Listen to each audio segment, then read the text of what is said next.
Naam, hujambo mtazamaji wa Baharia TV. Karibu kwa mara nyingine tuendelee kuzitazama zile habari ambazo tuko nazo kufuatia sakata lililoibuka hivi karibuni likimhusu mwanamuziki na nyota wa Bongo Flava Diamond Platinum.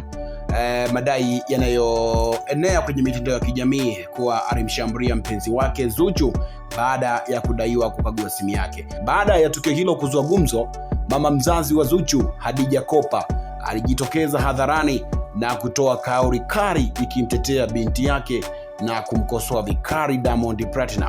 Diamond naye bwana alijibu mapigo kwa maneno, akionyesha kutotishika na misimamo wa mama huyo na kusisitiza upande wake wa sakata hilo. Sakata hili limeendelea kuzua mjadala mkubwa miongoni mwa mashabiki na wadau wa burudani Tanzania, huku wengi wakisubiri ukweli kamili wa kilichojiri. Sasa maoni yako ni yapi wewe mtazamaji wa Baharia TV? Sasa nikianza kupita na jumbe ambazo umetutumia hapa studio, naanza na huyo hapa Harima wa Tabora, anasema hivi: haijalishi umaarufu wako, mwanamke upaswi kupigwa.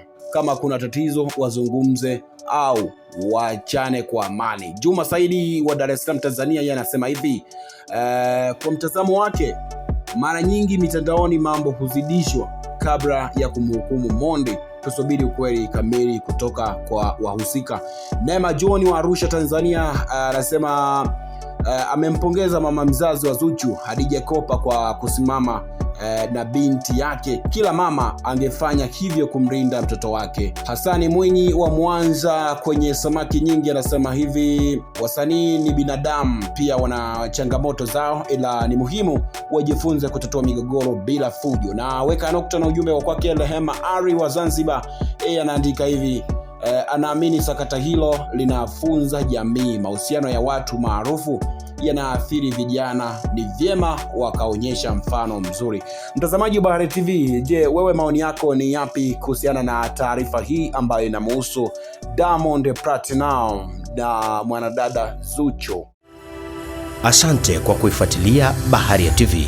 Usisahau kulike, kusubscribe, kucomment na kushare.